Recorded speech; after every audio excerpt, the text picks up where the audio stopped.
உலகத்துல நான் every week செலவு பண்ற அல்லது இன்வெஸ்ட்மெண்ட் பண்ற முக்கியமான நேரம் தான் எவ்ரி சண்டே. ஒவ்வொரு ஞாயிற்றுக்கிழமை நான் டைம் வேஸ்ட் பண்ணல, நான் டைம் இன்வெஸ்ட்மெண்ட் பண்ணிட்டு வரேன்.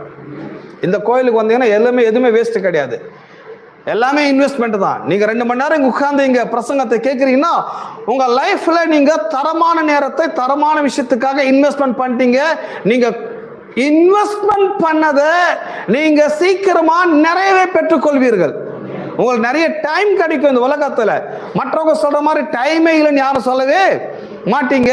ஏன்னா உங்களுக்கு டைம் நிறைய இருக்கும். ஏன் டைமே இல்லைன்னா அவன் டைமை எங்கேயுமே இன்வெஸ்ட்மெண்ட் பண்ணிருக்க மாட்டான், அதனால தான் அவனுக்கு டைமே இல்ல.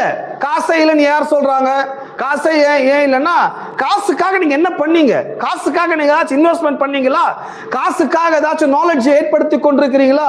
காசை பற்றி எந்த நாலேஜ் இல்ல, காசு